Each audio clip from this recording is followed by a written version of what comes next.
Bienvenidos a esta segunda unidad de la asignatura de Realidad Socioeconómica, Cultural y Ecológica del Ecuador.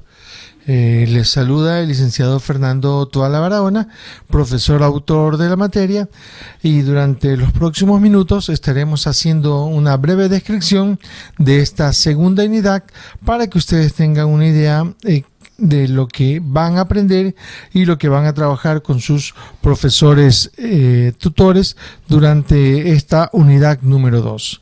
Esta unidad número 2 que tiene como nombre Paisaje Cultural Sociopolítico Ecuatoriano, en la que vamos a encontrar una serie de ítems importantes relacionados sobre todo al paisaje sociocultural. Esta unidad, como las anteriores, tiene como objetivo enfocarnos en las realidades existentes en nuestro país, conocerlas, describirlas, analizarlas y en un momento determinado crear conciencia sobre lo que somos como país, lo que tenemos, hacia dónde vamos y lo que tenemos que hacer para continuar, ¿no? Entonces, en esta unidad 2 encontramos el paisaje sociocultural político ecuatoriano y dos temas importantes. El tema 3, que es patrimonio cultural del Ecuador, y la población, culturas y grupos étnicos del Ecuador.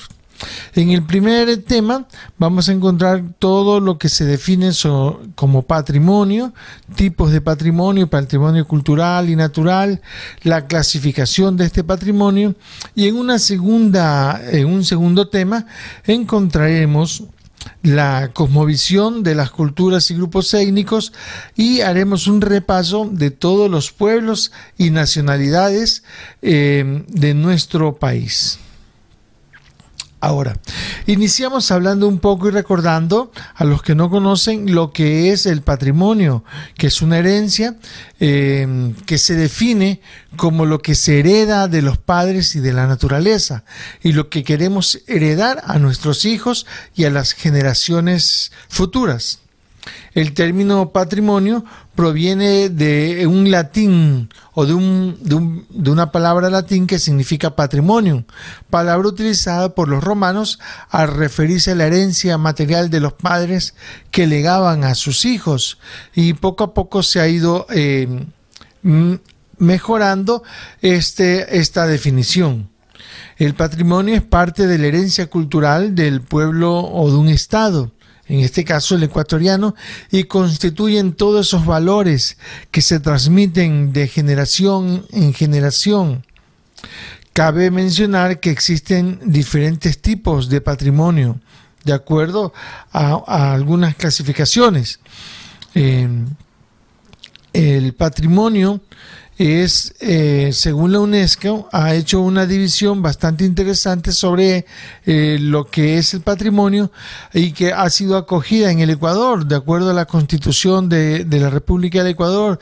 En el artículo 379 contempla a nuestro patrimonio, como ustedes observan en la diapositiva, en esta clasificación, una clasificación en la que hay dos puntos o dos subtemas importantes. Es el patrimonio natural, que son las reservas biosferas, los monumentos naturales, las reservas nacionales y parques naturales, que ya vimos en la unidad anterior. Se referían al Sistema Nacional de Parques y Áreas Protegidas del Ecuador, que son parte de esta paisaje urbanístico, no, más que urbanístico, paisaje natural que tenemos en el Ecuador, donde encontramos jardines, donde encontramos, repito, todo lo que se refiere a sitios naturales. Obviamente aquí vamos a tener también una serie de paisajes que podríamos llamarlos o decirles paisajes intangibles, como los paisajes artísticos, arqueológicos, que los podemos observar, mas no tocar, como lo que sería lo tangible, ¿no? También podemos encontrar en una segunda parte lo referente al patrimonio cultural, que son los bienes inmuebles, los bienes muebles, arqueológicos, documentales y bienes inmateriales que encontramos en nuestro patrimonio, en nuestro Ecuador. Hay que reconocer en todo esto que también hay un sistema de bienes inmateriales, como cuáles son las creaciones artísticas, la música, la danza, cosas que nosotros no podemos tocar, pero las podemos observar, ¿no? Esos serían los intangibles. Esta normativa que ustedes observan ahí es la que utiliza el Instituto de Patrimonio Cultural del Ecuador para clasificar todo el patrimonio de nuestro Ecuador. Entonces, repetimos, una zona o un patrimonio natural, que es el conjunto de elementos naturales de valor excepcional desde el punto de vista de ciencia, conservación y belleza, que son elementos de la naturaleza, y como por ejemplo, en este caso podemos encontrar los parques nacionales que ya hablamos en la unidad anterior, como es Galápagos, como son sus paisajes, sus islas y todo lo que habita dentro de él. Y un segundo tema, resumiéndolo rápidamente, el patrimonio cultural, que es toda esa serie de bienes que se encuentran, que han sido legados, construidos por nuestros antepasados y que los tenemos. Entre ellos, por ejemplo, tenemos el Camino al Inca, que es una vía construida por los incas por todo el Tahuantinsuyo, que recorre la parte de la sierra ecuatoriana. La ciudad de Quito, que es conocida como Patrimonio Cultural de la Humanidad desde 1978. También encontramos Cuenca, que es la segunda ciudad ecuatoriana en la lista desde el 1 de diciembre del 99, como declarada como la Atenas del Ecuador, y también la catedral que se encuentra en Cuenca, que es un ícono y patrimonio de la humanidad. Encontramos también, por ejemplo, en la zona de Manabí, el reconocido sombrero de paja toquilla, que es un ícono de lo que es la lista de recientes de patrimonios de la humanidad, y fue declarada el 5 de diciembre del 2012 como un patrimonio de la humanidad, al sombrero de paja toquilla, que también es conocido como Panama Hub. En una segunda parte de esta unidad vamos a encontrar todo lo relacionado al movimiento indígena, a todo lo relacionado a los pueblos y naciones del Ecuador. Y para entender esto debemos de empezar conociendo qué es ser indígena. Recordar que el término indígena o el nombre indígena proviene de o está relacionado a los primeros habitantes que se encontraban en la América antes del descubrimiento por Cristóbal Colón, que no fue un descubrimiento. Eso también debemos de entenderlo, más bien fue un encuentro entre dos culturas. Que lamentablemente nos han enseñado por muchas generaciones que nosotros fuimos descubiertos por Cristóbal Colón y por los españoles, y más bien debemos entender que nosotros nos encontramos ya en pleno desarrollo en América, que tenía habitantes denominados o llamados agyayalas o agyayalentes, y que con la llegada de los españoles y su invasión a todo lo que es el territorio americano, explotaron, denigraron, consideraron una raza menor, a punto de desaparecerla en muchos lugares a esta población indígena que se encontraba en el territorio ecuatoriano. También el nombre indio que se le da al territorio americano, a los habitantes por los españoles, fue un error, ya que Cristóbal Colón asumía que había llegado a las Indias, ¿sí?, a la zona de las Indias o a la India propiamente, donde tenían una gran cantidad de comercio con lo que era España y los países europeos, y ellos asumían que habían llegado a las Indias. Por eso tomaron y le dieron el nombre a los primeros habitantes que encontraron como indios. Pero ellos tenían sus nombres denominados agyayalentes, que fueron los primeros habitantes, ¿no? Ahora, durante muchos años todos los indígenas e indios de la América Latina fueron segregados y fueron, se podría decir que condenados a desaparecer. Muchos mestizos, especialistas ahora en las corrientes indigenistas, se propusieron salvar al indio blanqueándolo como concepto moderno y dinámico, pero no ha sido tan fácil. Más bien, en la actualidad se observa que hay un fuerte proceso de reindianización debido a que muchas personas, inclusive algunas no indígenas, se adhieren a las propuestas indígenas al calor de las gestas reivindicativas logradas por este movimiento, que se suman a esta causa aquellas personas consideradas indígenas que emigraron de áreas urbanas a las grandes ciudades y que al ser sometidos a un régimen de explotación se vieron obligadas a negar su condición indígena.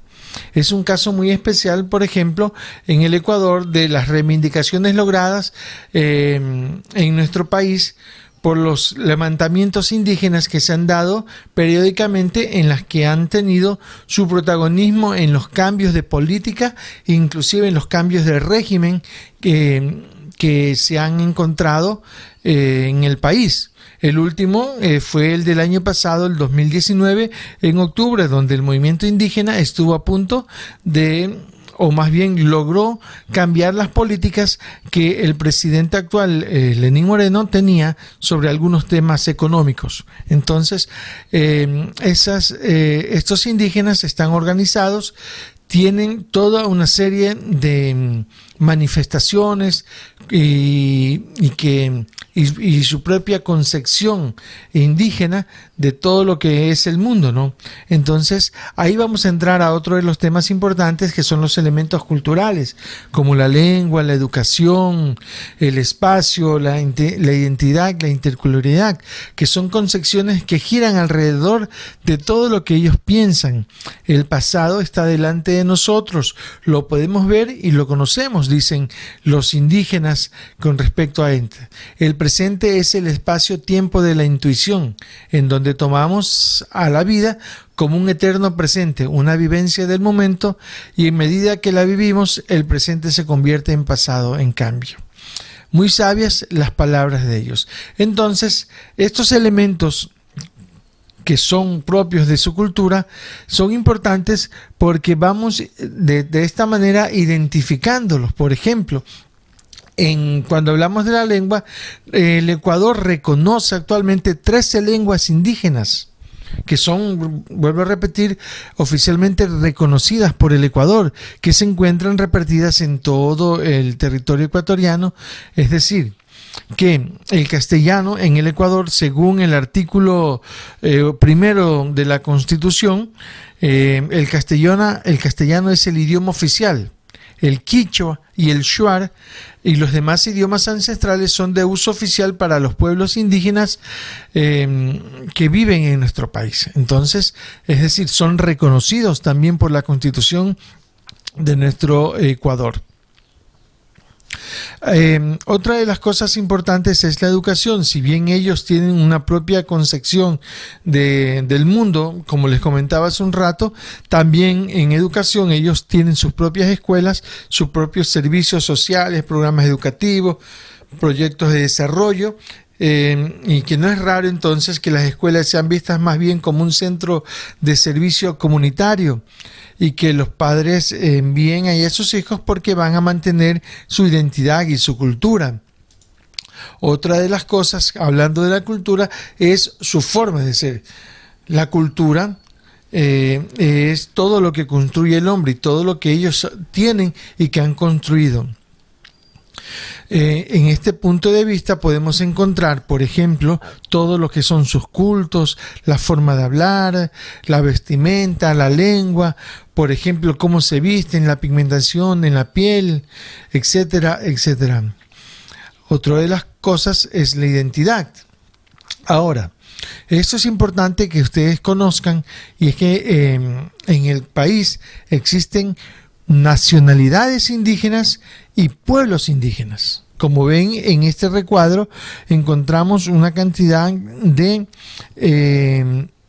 pueblos indígenas, y como observan ustedes, encontramos todos los pueblos indígenas que se encuentran en el Ecuador y su ubicación geográfica, casi todos en la zona del oriente y de la sierra del Ecuador, y algunos en la zona de la costa, como son los cholos, manteños sí, propiamente, y los Huancavilca, ¿no? Que son la zona del Guayas. Son los pueblos que aún se mantienen, y según la definición adoptada por el CONDEPE, se entiende por nacionalidad al pueblo o conjunto de pueblos milenarios anteriores y constitutivos del Estado ecuatoriano que se autodefinen como tales, tienen una común identidad, historia, idioma, cultura, que viven en un territorio determinado mediante sus instituciones y formas tradicionales de organización social, económica, jurídica, política, y también ejercicios de autoridad propia. Es de recordar mucho aquí la famosa ley indígena que se da en estos territorios, ¿no? Y que es parte también de la Constitución de nuestro Ecuador. Entonces, tenemos 15 nacionalidades o pueblos indígenas en el Ecuador, estos han ido aumentando de acuerdo a algunas circunstancias. Ahora, de los pueblos también encontramos lo que son las nacionalidades. Las nacionalidades indígenas son también un grupo de organizaciones que se encuentran en todo el territorio del Ecuador y que generalmente están en las zonas del oriente ecuatoriano, y algunos, como los Aguas, en el territorio de Esmeralda, y también en la zona norte de los de Esmeralda y en la zona norte de Manabí, incluyendo los Chachi, que también son parte de nuestro territorio en Manabí y Esmeraldas. Se encuentran 13 nacionalidades indígenas hasta el momento en el Ecuador, y con esto podemos reconocer que nuestro país, el Ecuador, es un país plurinacional, multiétnico, multilingüístico, que no solo somos un solo tipo de raza, sino que somos una serie de razas y pueblos y nacionalidades que se encuentran y que participan de todo lo que es el desarrollo de nuestro Ecuador. En este cuadro que les estoy compartiendo a ustedes pueden observar un poco las condiciones en las que muchos de los pueblos y gente y etnias del Ecuador viven, ¿no? Las necesidades básicas insatisfechas, o el NBI en el Ecuador, es bastante grave. Esto se ha ido aumentando propiamente. Este cuadro es del 2006. Lastimosamente hay que actualizar datos. El INEC es el encargado, aún no presenta datos. Esto lo hacen cada 10 años según los censos de población y vivienda. Entonces, que por cierto ya debería ser ahora en el 2001 el nuevo censo. Pero como ustedes ven, pueden observar las diferentes etnias en el Ecuador, los afroecuatorianos, indígenas, mestizos, que somos la gran mayoría, los blancos y todo esto, tienen una serie de necesidades básicas insatisfechas que rondan sobre todo por más del 50% en la zona indígena, llegando casi al 70%, ¿no? Son los más afectados y en las peores condiciones económicas que se encuentran en nuestro país. Entonces, con esto volveremos a encontrarnos en una próxima ocasión. Hablaremos de otros temas importantes. Recordarles que por favor revisen los documentos de los contenidos, de las guías, hagan sus trabajos y traten de conversar con sus profesores tutores de todos estos temas para ampliarlos.